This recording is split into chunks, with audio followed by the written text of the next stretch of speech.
Hi everyone, welcome back. I'm Jessica and I'm here to share block 12 of the 2023 Scrappy Sampler with you. I have all my pieces cut and ready. Let's go. The block we're making today is called Card Trick, and it's not a difficult block, but it's really fun to make and it has a really big impact. So there are two different components to the block, half square triangles. And then these other units that are actually like a mix between a half square triangle and a quarter square triangle. So you have two triangles here joined to a larger one. And then this block also has one quarter square triangle.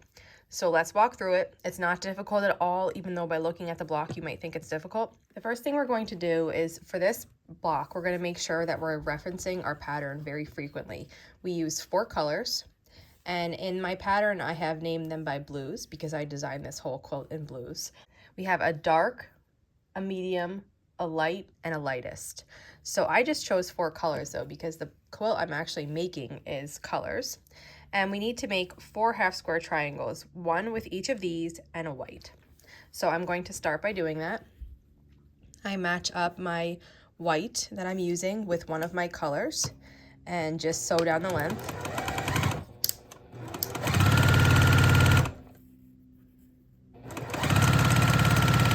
And I'm going to repeat that for all 4 of these to make 4 half square triangles. Okay, and I have all 4 here sewn. These half square triangles are made to size, so you don't need to trim them with your ruler and your rotary cutter. The only thing you need to trim is the overhang here. And typically I just finger press these open and make sure they're laying nice and flat, and then I trim. So you repeat that for all 4 and you're left with 4 half square triangles.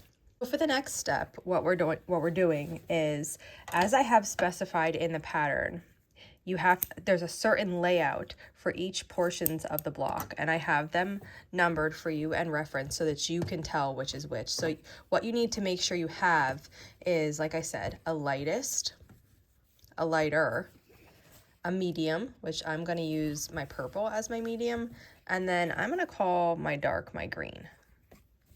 But you need to make sure you clearly can tell the difference of these, because the next part, the next triangle units that we're making, the location is based on the color. So right now I have the first unit we're making is a lightest, which is this one for me. So I just want to remember the color. So I'm using the triangle of my lightest, the large triangle of my lightest, and I'm using the small triangle of my darkest, and then a background. And again, this is all written out in the pattern for you, and I think it's pretty easy to follow if you just take a look at the pictures there. So this is the unit we're making.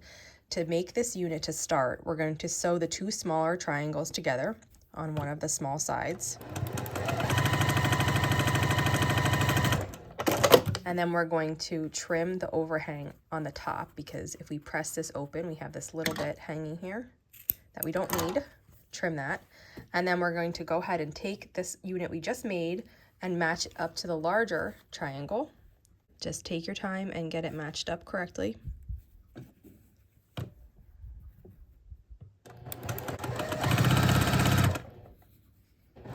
And you'll be left with a piece like this.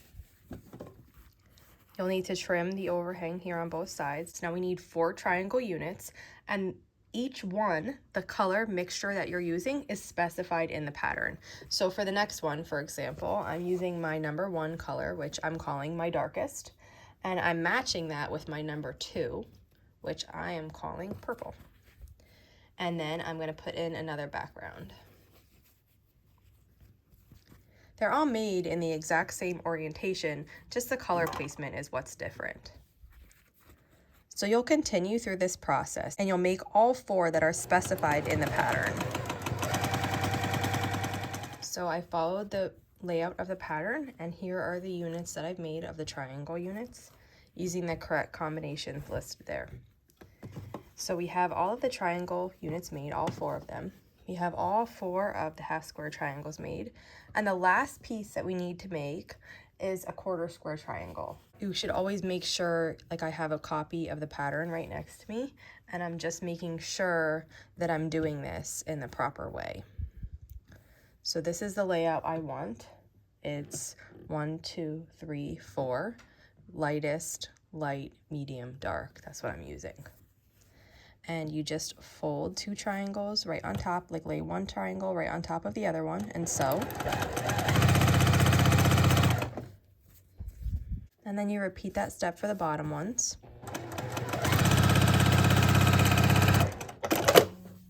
And then you're going to open one side up and just finger press it back. And then you're going to sew these 2 together here. You're trying not to distort these triangles when you manipulate them, because this block does not, it's made directly to size, so you don't trim it down. So just try to be as careful as you can when you're handling these, because it's going to be your finished block right here.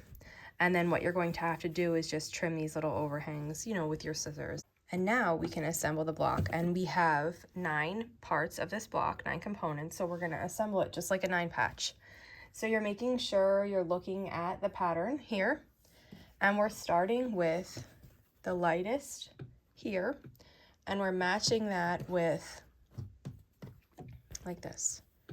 So our first 2 portions we sew together are this. Now, if you want, you can, you know, flip these seams to nest here or not. It's up to you. You can press open. You can do whatever you're comfortable with and whatever you like.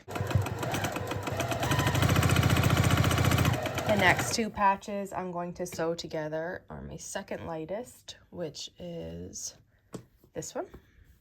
And you can see here that my blues, like my light blues, they're all matching. That means I have it correct. So my next one that I'm sewing is this one, and I'm pairing that with the center of the block.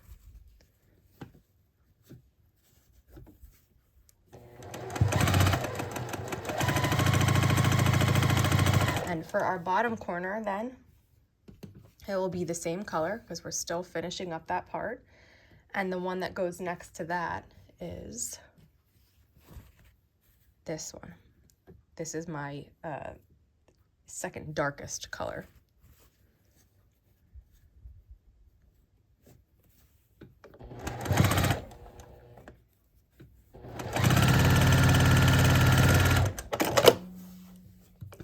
Then I will break the threads and we will add the 3 remaining pieces. My darkest one is in this top corner, the top right corner, so I'm going to put my half square triangle here.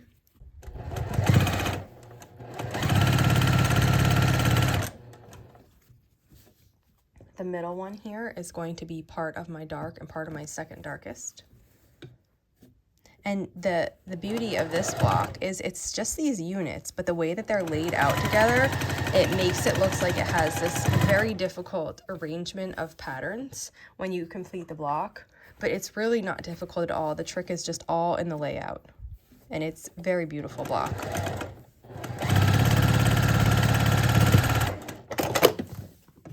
Okay, so now we have our rows made, and you can see the illusion is already beginning to form. And now we're going to sew the last 2 seams of the block.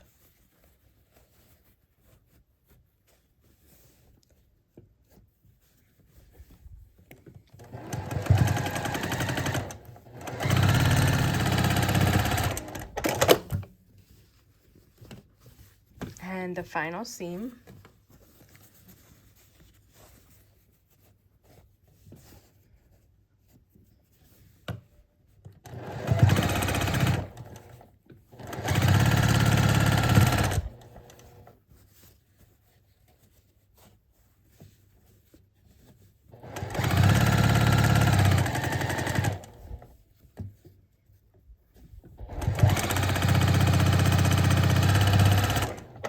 And here is our beautiful block. Look at how pretty that looks. We just need to press it. So I'm at my little pressing station here, and we're gonna press this block. As in with all of our blocks, I have it flipped over to the back, and I'm working on one section at a time, and I'm pressing the seams the way I sewed them together. So I'm making sure they're going in this, like they're still going in the direction that I sewed them. So for example, this seam, it needs to go to the left, so I just gently put it in that direction and press it there.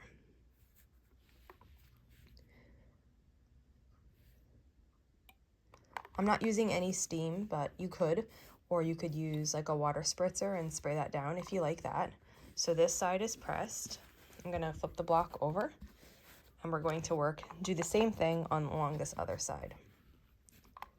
A lot of this I find is like me having my fingers manipulate the seams and hold them into place, and then my iron will press them after I get them laying the way I want them to lay. And once I have the two edges done, if you've been with me sewing these blocks, you know that I like to fold the block in half, and I like to press this long seam here across the edge. And while I do that, I'm making sure the underneath seams are all going in the correct direction. So I'm pressing this long seam, and then I'm just going to gently open the block up and press it. And as I do that, I'm making sure this seam, I have it facing away from me, but I'm making sure it's going the way I put it. And still these other ones, I'm making sure they're going the way I put them. So we have half of the block completely pressed. I'm going to flip it around and do the other half, the last portion. So I'm repeating those steps. I'm pressing this long seam, and as I do so, I'm feeling and making sure, you know, these other seams are in the correct position and that the ones underneath feeling like they're laying right. You can tell so much of this with your fingers. Like I let my hands just help guide me in all of the steps of quilt making, because your fingers can really tell, even better than your eyes can in a lot of cases, that things are laying the right way. Okay, so we have pressed this block. I'm happy with the results, and that's that. So we just finished block 12. This is called Card Trick, and I hope you had a blast making it. I love this block. I love the look of the illusion that it gives. And I hope you can see that it's really not difficult at all. Break it down into each little section and then just make sure you have it laid out correctly. If you have any questions, just leave them in the comments below, and I will see you soon for block 13.